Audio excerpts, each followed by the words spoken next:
My name's Craig Stouffer with Pinpointe, and I'm pleased to be here today with our guest presenter, Jon Rognerud, SEO expert advisor and author of several books on search optimization.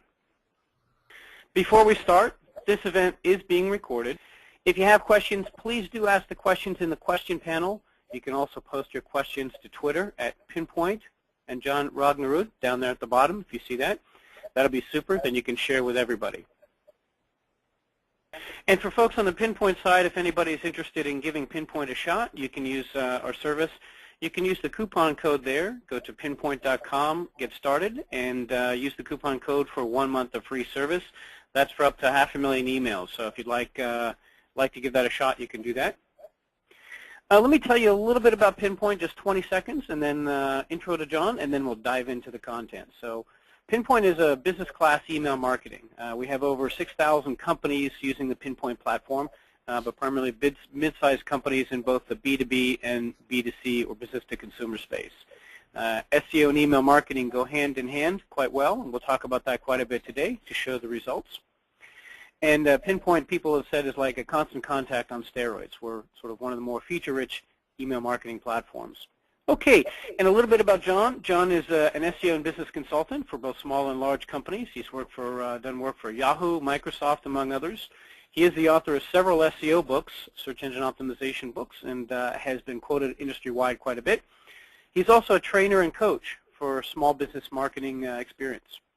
Jon's blog is available at www.jonrognerud.com and services at www.ksmap.com. Great. All right. Thank you very much. All right. This is exciting. Get to share some of the insights and experiences that I've seen in this space, and a lot of learnings, good, bad, and indifferent, I guess I should say. But we wanted to make some assumptions here today. We call this the 101 webinar and presentation series. If there are advanced SEOs on this call, congratulations and welcome. But you'll probably recognize some familiar themes here. But if you're new, we really want to talk to you here. And we assume that you are new and also that you do have a website, right? We like websites, so we want websites, and you certainly want to have one available that's also very search engine friendly, which we'll cover today. And also that you are indeed somebody who's interested in getting better results with SEO. That's going to be a metric for you, because we want you to take action. And we're going to show you some action steps today that allows that to happen very quickly for you.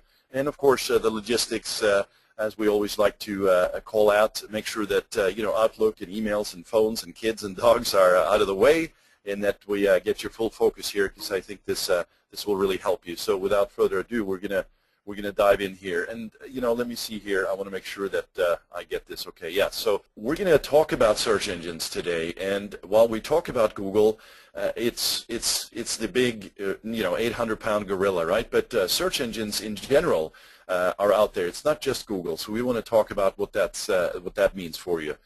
Some of those ranking factors and what I call the SEO framework. And we're going to have some follow-up information here for you on that, but we're going to introduce it to you today so you can look at this from a systems and a process perspective, which will be very important, so it doesn't just become sort of an ad hoc experience for you. The 4 big myths of SEO, there's many myths, but these are what I call the top 4, right?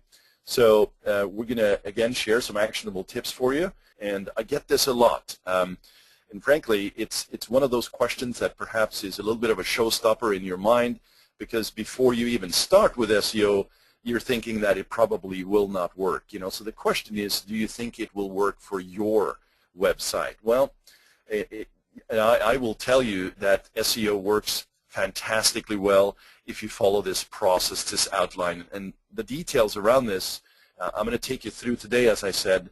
But often what I hear and see are folks who have tried keyword research. That is basically the essence of SEO in a huge way. If you don't understand how people search and what keywords they use, I mean, you see this all the time when you go to Google, right? You do it yourself. You're looking for how-to information. You're looking for transactional-based information, a lot of different things. And by the way, I'm going to share with you what that is step by step in a second.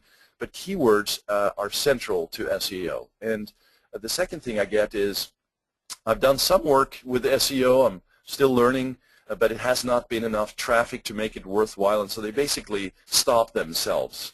Of course, it's the classic, I don't understand it, it's too high-tech.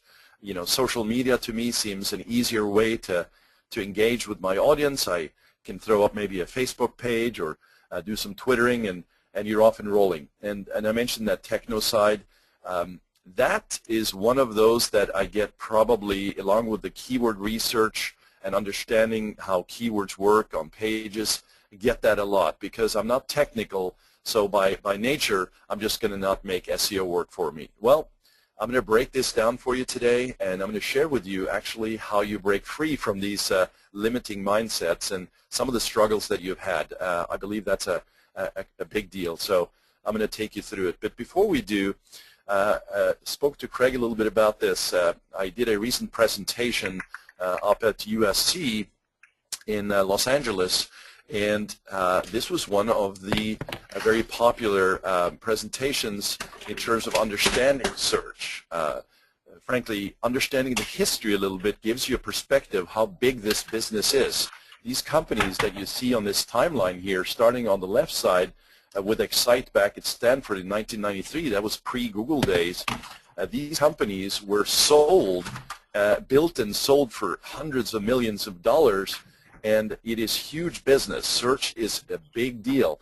And here you can see from the left-hand side, 93 Stanford, Alta Vista, 1994, the Yahoo directory, for some of those who know it, was established in 1994, and it was just literally a directory of links back then.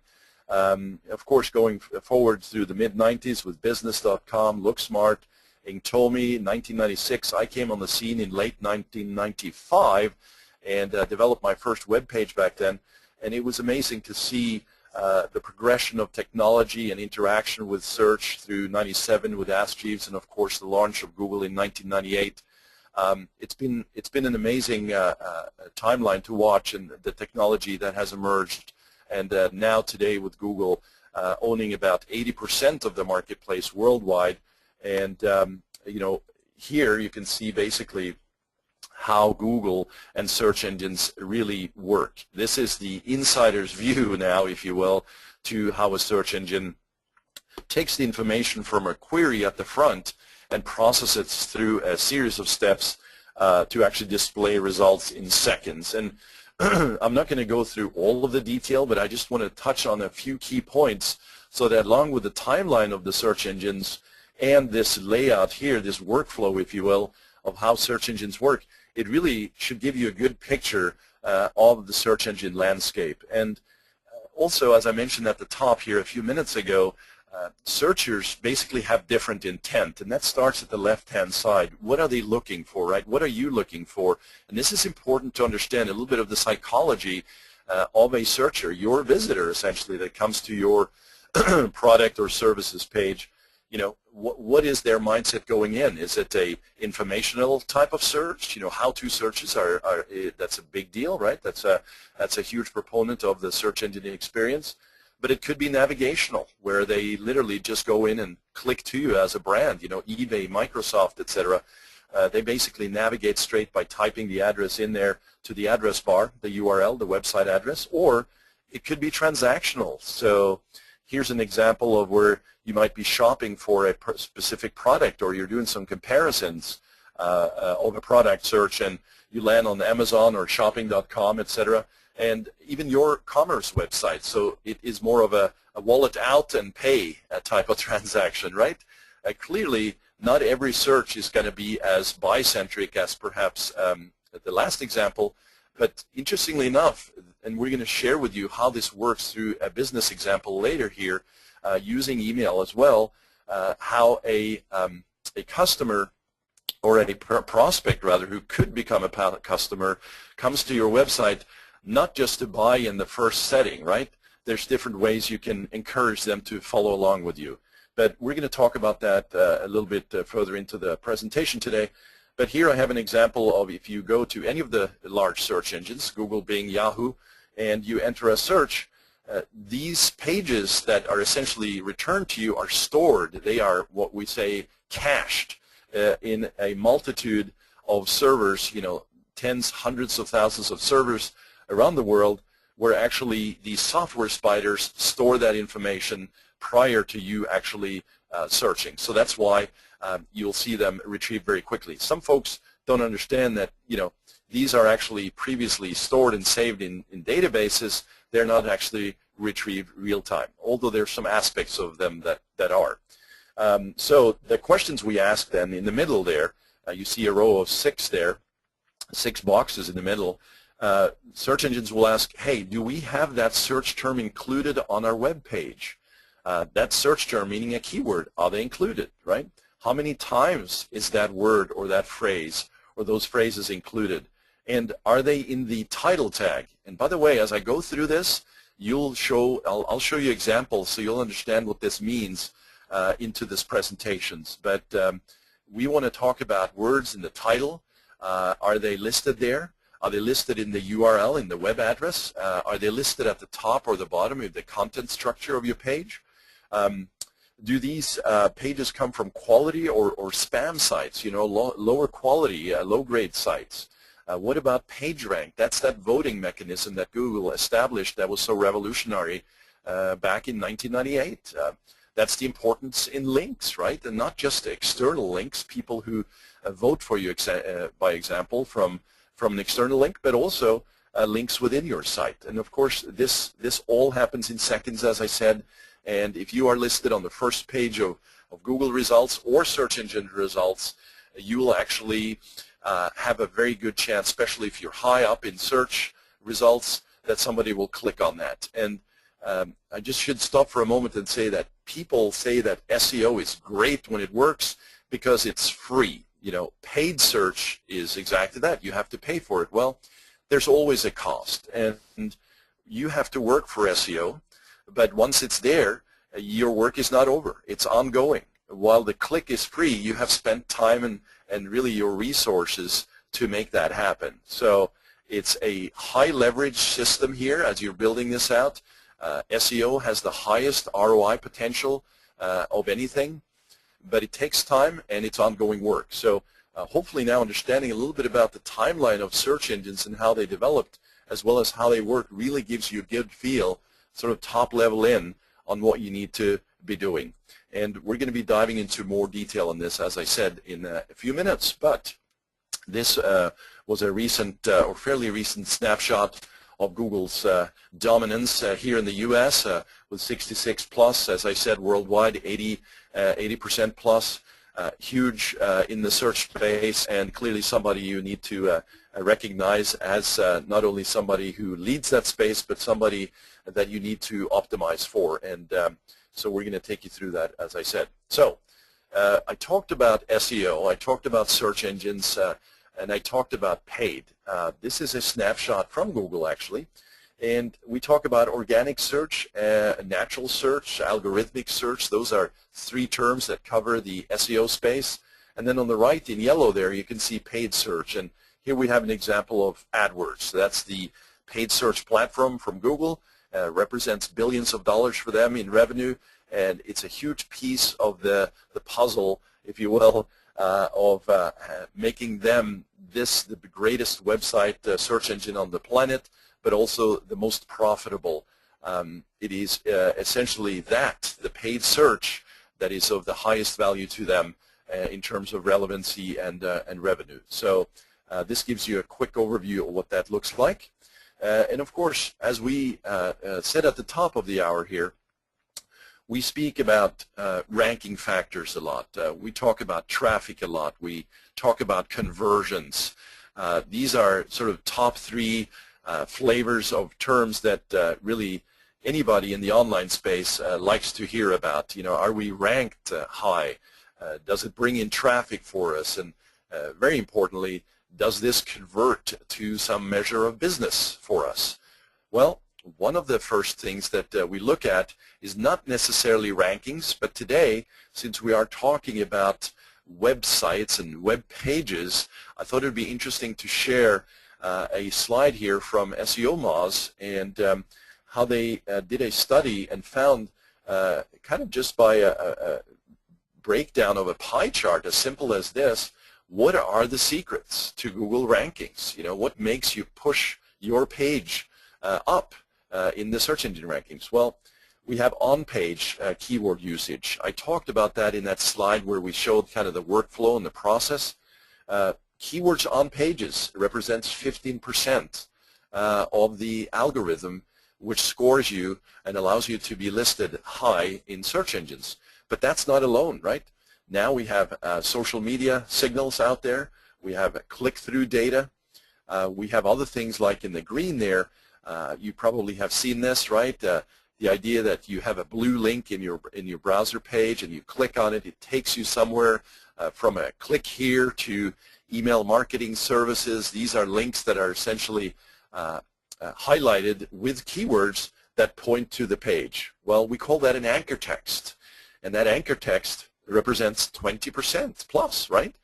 That can be a powerful way to tweak just a few things to get listed for you. In fact, I have many examples of going out and re-changing, essentially retweaking an anchor text to point to a page that actually can take you as much as from a page 2 to a page 1 within days. I mean, it is that powerful. Now, you may think that that's all you need to do, and if that's what you did, you'd be on your way. Well, yes, but if you do too much of this, there have been some penalties introduced by Google, and of course last year started with kind of a cute name called Panda. For many it wasn't too cute. That was kind of a screening system for content farms and, you know, essentially respun content that was of little and no value, and people were trying to abuse the system. Google retains so much of this market. They are a police, the police of making sure that their website search engine provides the greatest value and relevancy. Relevancy is the keyword in their world, and if people are starting to manipulate and change this to their advantage and there is little value there, well, Google is going to certainly not let that happen. So this was a massive change last year. This year we saw, starting back in April, a penguin update, another interesting animal name, but that was another filter where people were simply doing what I'm talking about here with this anchor text, the green area on this slide. They were over-optimizing and making sure that every link had the perfect match of keywords on the link to an exact matching page. And this was abusing the system and not really creating great experience for users, and also, frankly, through the created a lopsided system that didn't serve anybody. Over on the right, the orange, link popularity of the specific page, 22%. We're sort of increasing now, and you can see, before I continue, the green, yellow, and blue there deals with links, and we often reference those as off-page factors. So I talked about, and we're going to cover that in depth today in this 101 presentation, the on-page in the red, the 15%, but notice how the green, orange, and blue represents probably 2/3 of the algorithm in terms of how to get ranked and how to get positioned high. Very valuable. That orange area is actually the link popularity, right? So the idea that you have a popular website and that you have trusted links, both of those are going to be very important. We see that certainly in the topmost there, in the blue area, the topmost number, 23.87, the trust authority. So an example of a link there would be more valuable from a CNN and BBC or New York Times type of property versus Joe and Jill's hardware store down the street, right? But it's a complex situation to discuss, because if you are in a local community and you're a local business, having a local link and what we call a citation is going to be actually very valuable for you. So it's not just about having authority sites. It's about having relevancy and community and social engagement. We are not going to cover social media too much here today, only reference it here in bits and pieces, but social signals are increasing. And you're familiar with Facebook, you're familiar with Twitter, you're familiar with LinkedIn, and you certainly know other properties, including YouTube with video marketing. But if you look at this and you see where Google is going, and you've seen their path, you know that they have introduced something called Google Plus, and Google Plus Local now for local businesses. Well, that is a key indicator for you to understand that not only is the business of social important, but Google is taking notice in a big way and has officially announced that social signals are now part of the algorithm. So if you look at this slide, and if you look at the previous workflow, and if you look at the timelines, hopefully you get a good sense for the levels of simplicity in one way. If you look at it from a top-level view into search engines, there are some critical moving parts, but then also within that, as you dive down, more complexity. And understanding all of this, well, there's probably 2 Google engineers that really has got a good handle on this, and we will never know who they are, and they protect it like the Coca-Cola recipe, right? So anyway, I just want to stop here for a second and ask Craig, are there any questions or things that are coming up this far, or should I just continue here, Craig? Yeah, perfect timing, John. There's 2 questions that have come up. One is, can you give us some insight into how often the algorithms change? Yeah, great question, actually, and thanks for reminding me. Last year, Google made, I think there was 551 changes, almost one per day in terms of their core algorithm. They tweak and tune all the time, and this could be as simple as changing a border on the left-hand side of results by 1 pixel.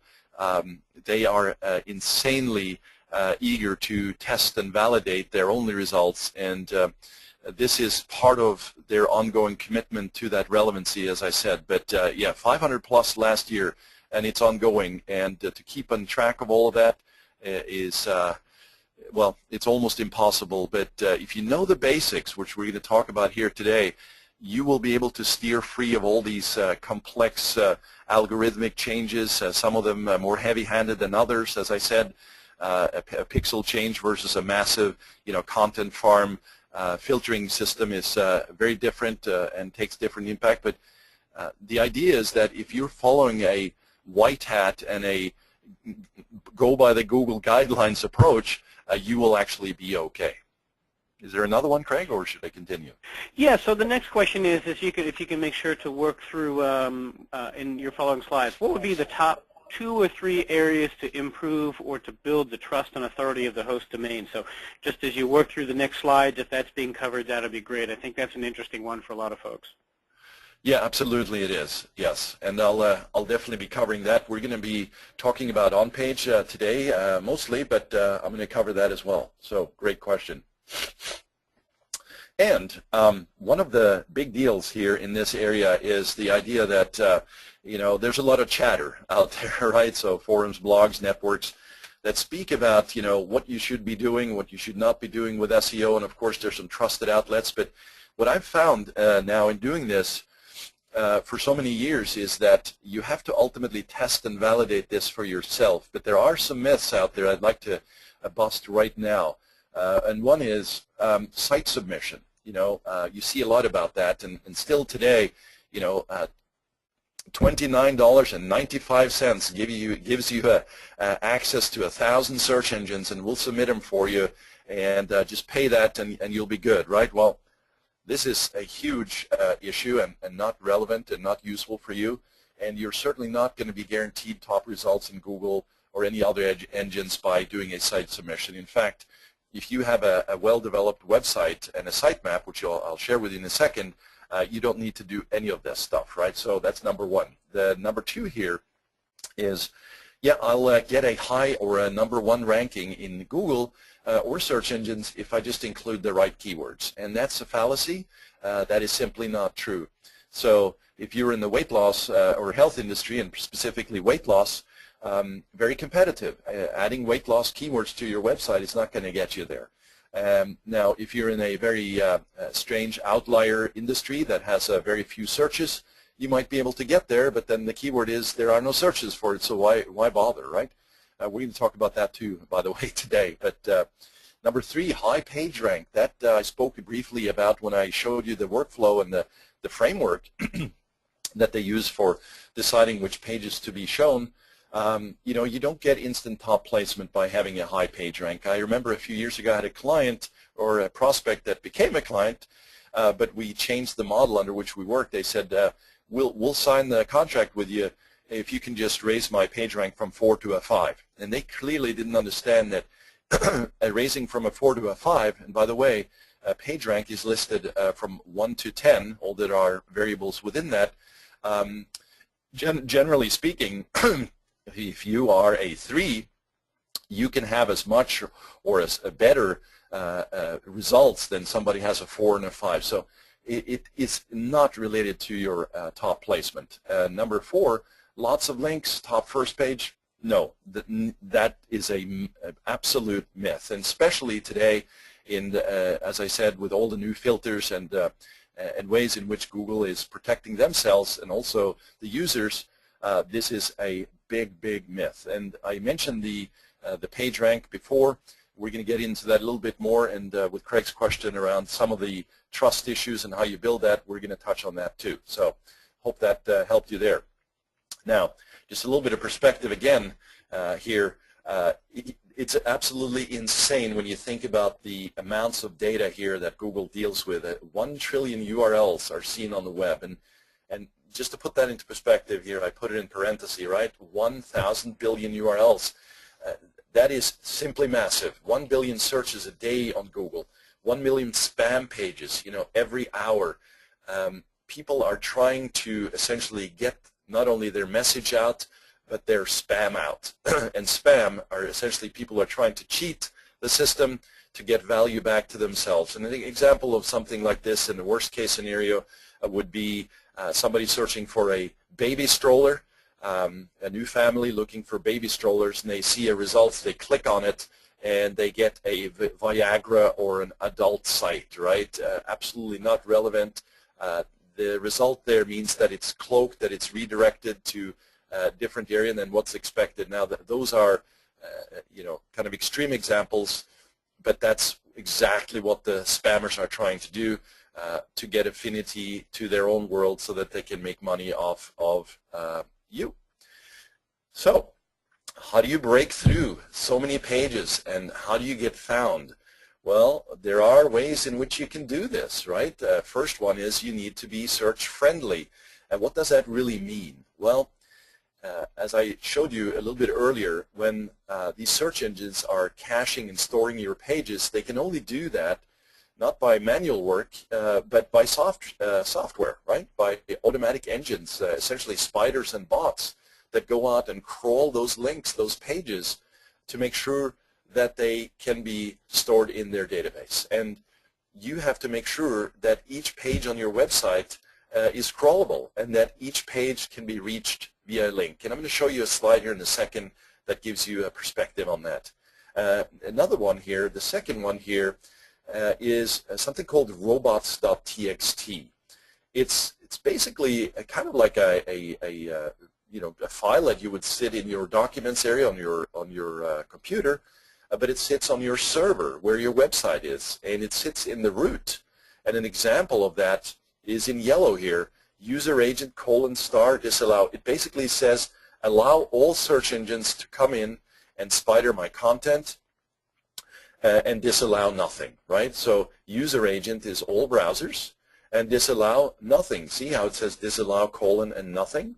Well, you have created an open website now, essentially, a host that allows all of the pages to be indexed by Google and the search engines. This is very easy to do. It's literally talking to your webmaster, or you can create this yourself if you have a utility to do so, and upload this to the root. In fact, I go through as a checklist for SEO and verify that this has been properly done. Often you'll see search robots files set up as disallowing certain files and directories, and people wonder, how come I'm not found? Well, it's because it's been improperly set up. So number 2 is actually an important aspect, adding a sitemap. Number 3 here, I'll show you that in a second. You want to make sure that that's there for users, but also for search engines. And by the way, you'll hear me talk about this in the presentation. Do we do these things for search engines, or do we do them for users? Well, I think you know the answer already. We do it for users and then search engines, and in that order.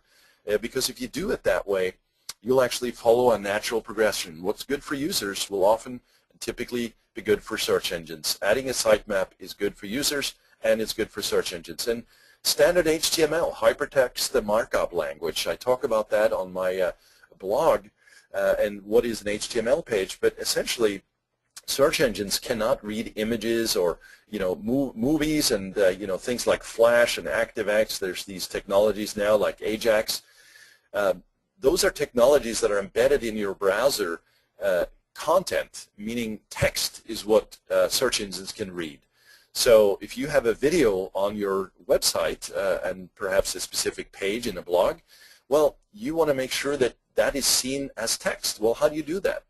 Well, you translate it, you transcribe it, and you put the video up on your blog as well as your text.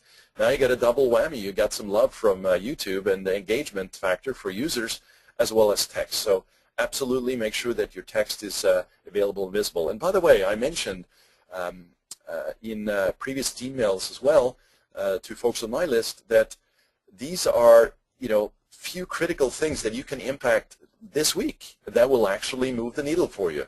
So don't look at this and say, yeah, I've heard this before, or I think this is viable, but what else is there? Well, this is at the core, much like building a house.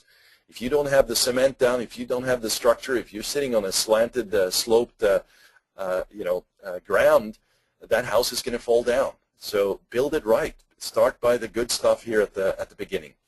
Now, I mentioned the sitemap. Here's an example of a layout. It's a structure of a page where you often see this on company B2B sites, right? You have the product, services, you have support, corporate, news and media. Well, all of these pages are essentially accessible through pull-down menus. They might actually be embedded straight on the page. You might have a search functionality for the website at the bottom there. You can see it next to the sitemap.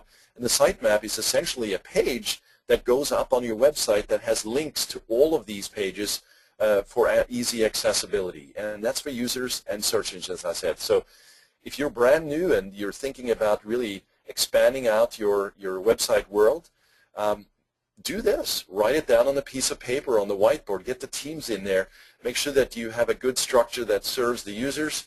And think about really how you can create engagement on those pages. We're going to talk about that a little bit today without going into content marketing and creation too much.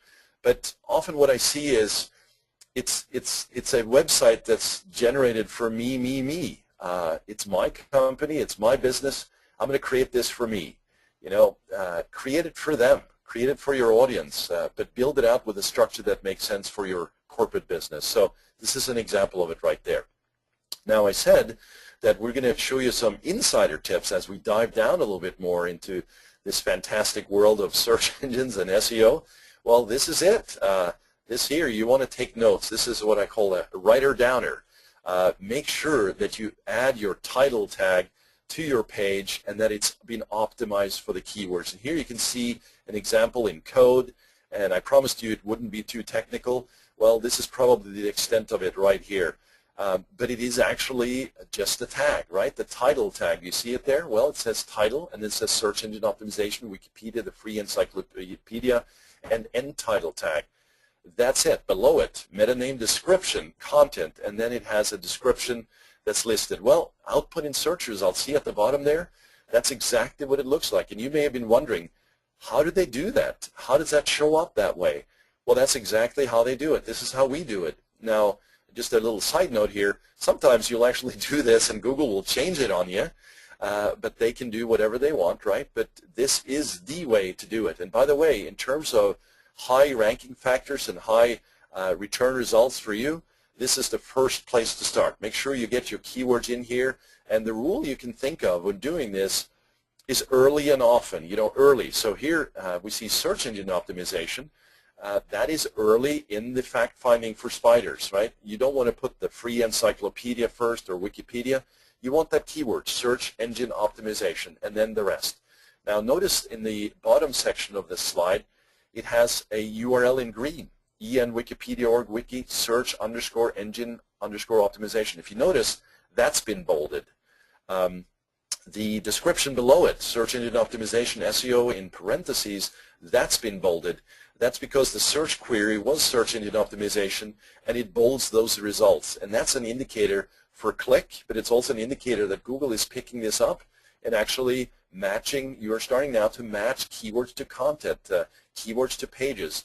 And this is going to be one of those huge steps for you today that I hope you take action on outside of the search friendliness that I just mentioned. Assign a keyword to a page. And what is that keyword? Well, here we see search engine optimization. It's going to be something else for you. And there could be more than one keyword. But this is an important piece right here.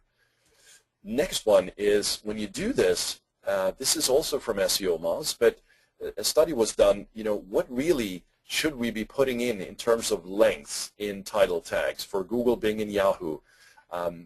The display lengths are shown here for title tags, the meta description and the URL. And by the way, we're going to make this available for you so that you can get it as a slide or as a replay, but it's important for you to know that the spammers will often just literally slap keywords in here. They will just stuff it with keywords. There will be no relationship to the page necessarily. Sometimes yes, but the idea is they will create relevance for themselves, and the search engines only, not for the users. We want to make sure this is applicable to the search engine algorithms and that it matches the user experience and the expectation of that. So title tag, meta description, and URL, those are going to be things that you want to match to your page. And here's what that looks like in terms of lengths. Now, as we dive into this and we start to sort of understand the pieces of the framework for how SEO works and the search engines work, we want to stop for a second and actually let you take a look at your own site. Now, you don't have to do it right now. In fact, I recommend and take this note on this as well and do it after this session.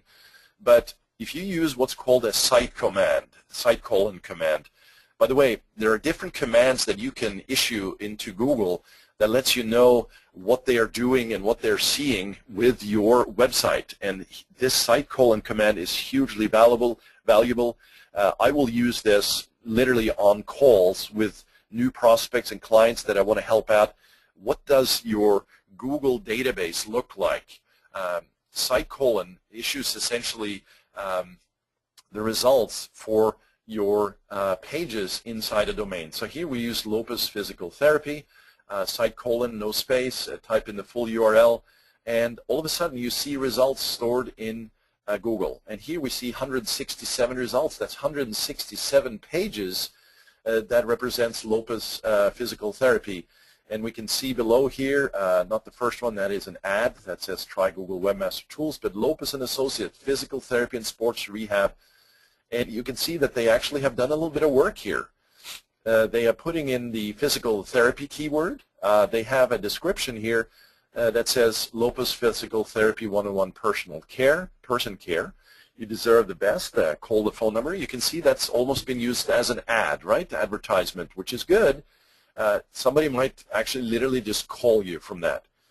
The location result there in number 2, the printable version. That's where it starts getting a little bit off track. Is that really valuable to users? Well, the fact that it's listed here high in search engines means that they haven't done any SEO for this. The print area is not valuable for search engines. It might be for users in this case, but it could be damaging for your experience with your website because you might have a duplicate content issue. And having multiple pages compete for the same keyword or dilute the content with non-relevant duplicate content is going to be an unfavorable situation for you. But that's one important aspect to make sure that you match keywords to pages. So use the site:" command. And as I said here, just to kind of capture this into one slide, if you look at how to optimize a page, make sure that you get those keywords in the title description, as I said. Use the text, not images, as I said. Add the keywords. But also back to that engagement factor from early on in the search experience. What will they type? What are the factors that would allow them to find your page? Well, they might use synonyms. They describe different words by different ways. Like example below there, you can see somebody might be typing in headsets or headphones or earphones. Different ways to get to you. Have you added those keywords? Have you captured those on the pages? You certainly want to make sure that you do, because now you're missing out if you don't, right?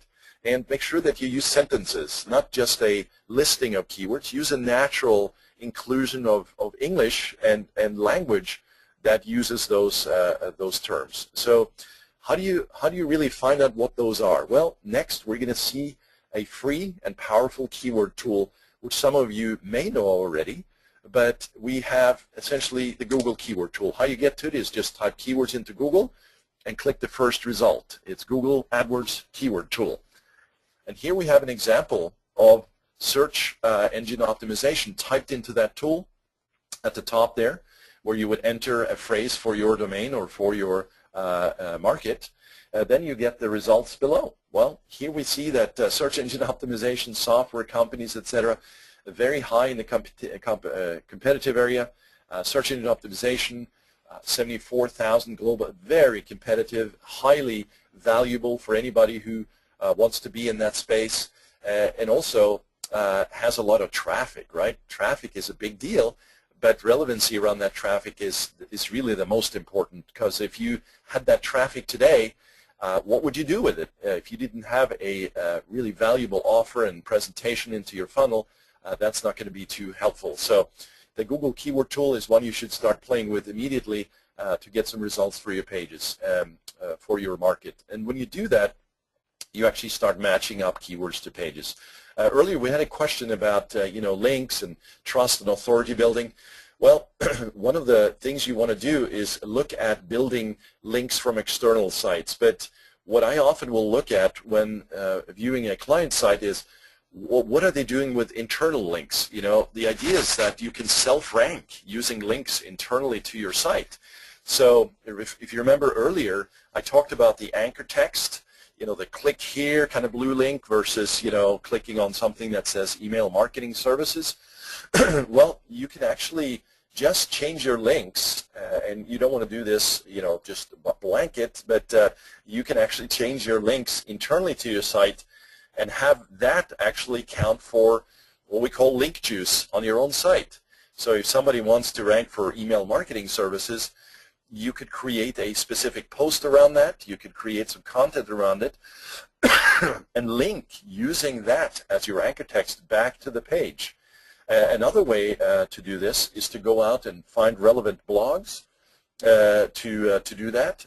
Another way is to go out and find relevant directories. And by the way, when I mention this, it's old school to go out and just blog comment. It's old school to just go out and spam directories. You want to really do your research here to find the niches that really speak to you. Also, going out and adding value to others in terms of guest blogging can be extremely valuable, and I would recommend that as a high priority in the list, speaking back to that question a few minutes ago about what to do to build that trust. It's been one of the biggest biggest factors for me in my business doing this for other people. Of course, if you're in, say, the financial industry and you have calculators, well, creating a calculator widget and placing that out on other sites is very valuable as well. And if you ask this question, is this something that people would share?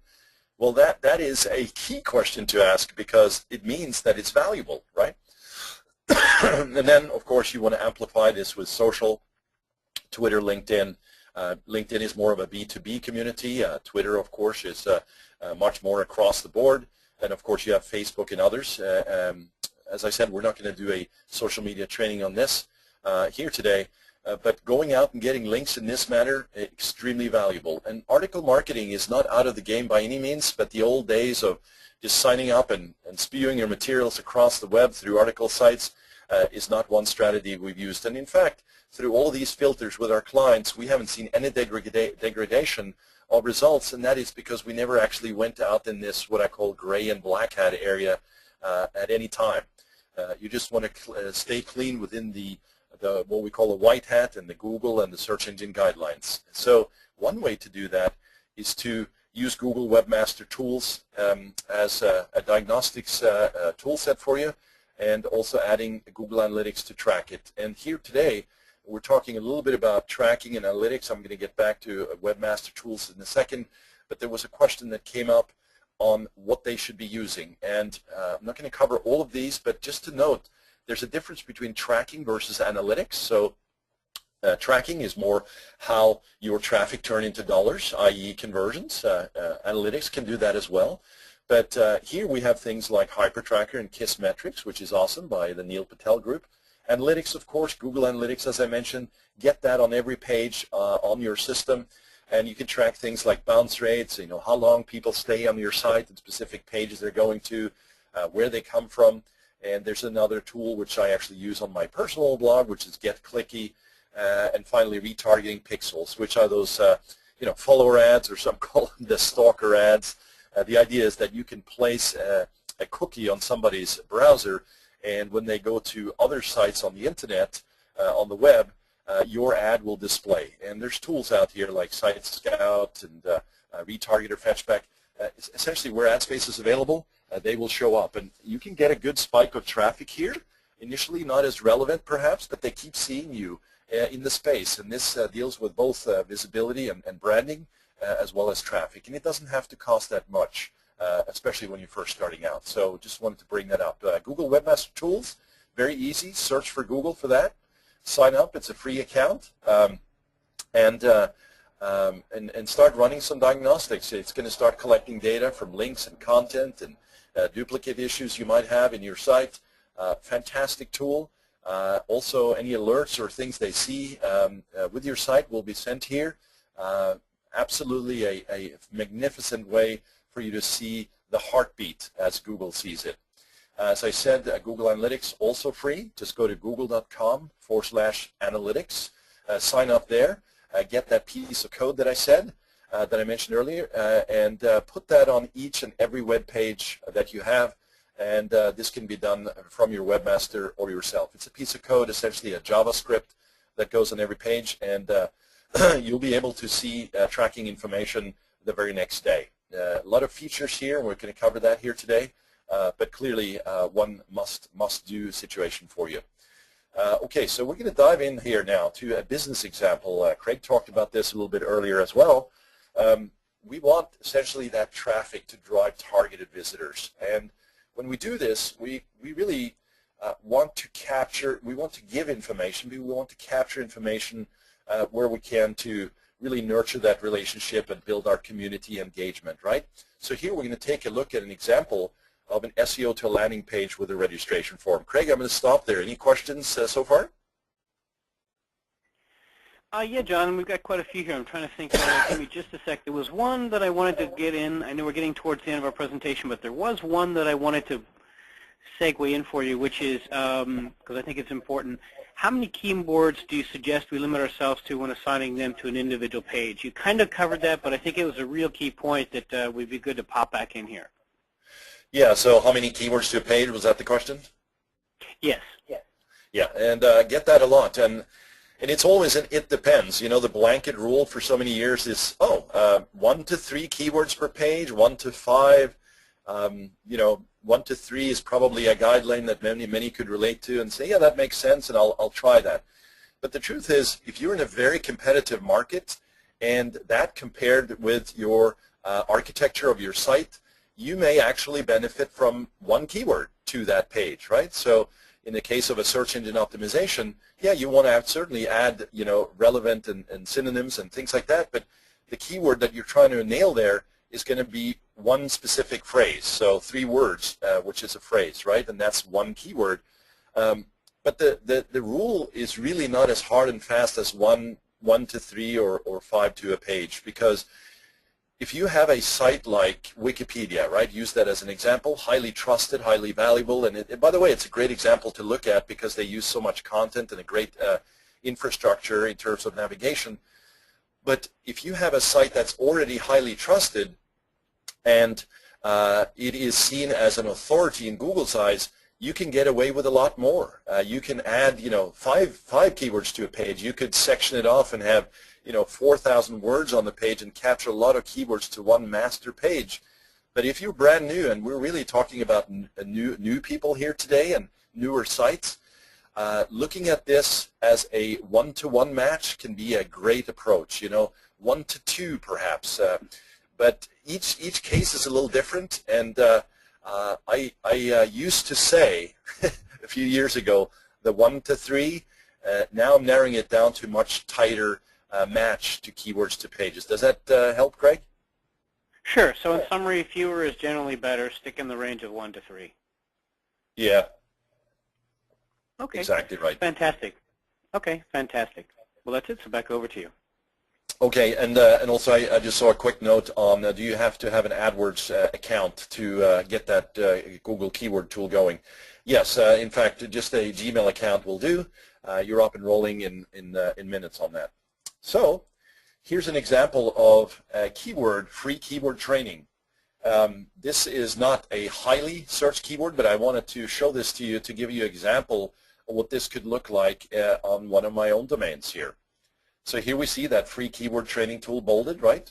We see it in that green URL there, and we also see it bolded in the description area. Well, when that is searched and somebody clicks on that, they are taken to this page, which is what we call a landing page. So now we're starting to get into a business experience example where somebody typed in a keyword, they saw an ad or essentially a result, and then they clicked on it and they see here a video, a headline, a picture, get instant access to this course. And here we have first name and email request. This is a website form and a registration button. You noticed here at the bottom our privacy policy, very important to have that available for users and also now search, especially in the AdWords area as well. And this is a way for you to give them more content and highly relevant. If you search for that and you clicked on that and got this page, this would be of value to the user and hence the search engines, right? And once you hit that and you enter your name and email, you're going to work yourself into what we call the back-end funnel. And this is a simple workflow diagram, but it's a great one because this is one that you can apply to your business today. The idea that you got this click, that they went to a landing page, the targeted page, as I said, they entered their name and email. They essentially now get some valuable information from you. It could be a white paper, it could be a video course, it could be a special paper that you've put together. And after you send this to them, which either is through an email and a confirmation, or combined with the fact that you applied on what we call a thank you page, they can access that link directly through it. But now you've essentially asked for permission. Can I send you more information? And you're into the email backend or into the backend using an email experience, sending them communication. Now, we're not going to dive into all the details of what this could do for you, but in truth, so many miss out here. They give them something of value. Thank you very much for entering your name and email, and then it stops. You need to create an entire experience here to create that communication that I talked about, that nurturing and loving and giving communication that allows you to begin a relationship. And email in this way is huge. This is about social in a sense, right? But it is so much more than that because these essentially are prospects that could become your customers, your clients, your patients, depending on which business you're in. Email is a big, big deal. You see that out on the web, email is dead. No, it's not. In fact, email is a must-do, must-have for your business, big, small, and different, right? And I just wanted to stop here for a second. Craig, you had a question here? Yeah, I was just going to jump in and mention that when you talk about the nurturing, that's where you would use an email system for, the email systems you would look for would be ones that have what we call drip marketing campaigns, autoresponders, trickle campaigns. Those are the types of features that you would look for in an email marketing platform. Of course, Pinpointe has those, but as you're looking for your search and ways to, set up those programs in your email system, that's the functionality you'd be looking for. Yeah, thanks for that. Yeah, I'm not the email master. That would be Craig. So good one for that. Yeah. Excellent. Well, I mentioned also a typical framework for SEO. This is what we look at. This is what we use in terms of sort of the ultimate goal on the right-hand side to get money into your business, to get revenue into your business. And while money, revenue, and income is one thing, profits, of course, is the highly elusive in many ways. But listen, we're not going to cover all of this here today, but we did speak about keyword research at the top left here today. We talked about on-page optimization and the targeted keywords. We talked about that backlink anchor text, right? We talked about the popularity and the number of backlinks and the site authority and the backlinks. We didn't get too much into the competition for keywords. We talked a little bit about traffic, though, and the relevancy. We certainly didn't get into site design, which actually now is, well, always has been a big deal. But essentially, if you look at this simple snapshot and graphic, we need to deal with all these moving parts. And it starts with the keywords, and it starts with that research. So back to that AdWords tool, to that keyword tool, there's others out there that you can play with. You know, AdWords or that Google keyword tool is slanted towards the pay-per-click area. Other tools that you can use are Word Tracker, and Word Tracker is more generic, I would say. You know, some like to, in the SEO community, use that more than the AdWords tool. But in truth, using one tool is not the end-all be-all. You need to constantly be on the hunt for keywords from these initial research tools, from ongoing studies, and from drill downs of keywords. Once you get your web analytics on there, you can actually see what people are searching for, not in all cases, but you'll start to get a sense of your market and the keywords that are being used. So this framework gives you at least an understanding of what the SEO community deals with on a continual basis. And by the way, over on the right-hand side where it says conversions, you may have heard of the term CRO, conversion rate optimization. There are companies that specifically focus on that piece of the workflow. So you may have traffic, you may have authority, you may have links going for you, but only to sort of come half short on the right-hand side and not get people to engage with you. And that's where you need assistance. And for the email marketing and for the capture, you want to make sure you develop out your forms and your messaging and your copywriting to serve that purpose. So just keep that in mind. It's not just about the traffic, right? Now, the action steps, the takeaways as we come to a close here. Install Google Analytics. Get that going, as I said. Check your domain in Google. Just simply type it into Google. Does it show up, right? Check the pages, titles and descriptions, those keywords. Remember the site colon command? Just do that with your website. Make sure that you go through those pages. And actually, don't go through 2 or 3 or 10. Go through bulks of these, right, and get a sense for it. Scroll down to the bottom of Google, click through pages, and start getting a bird's eye view and start drilling out. You might have to get some help with this, but this is number 3. Number 4, manage that Robotstxt file. Place that in the root of your site, as you saw earlier, and run that keywords tool. Number 5, you know, and look at those keywords.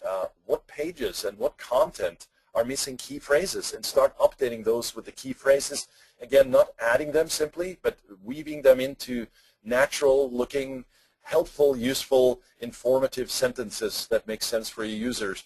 And man, I tell you, this works like magic. You start doing this while it looks simple, it really is. You know, this is the key and the magic right here in this one-on-one presentation. So I just wanted to, as we come to the close here, thank you.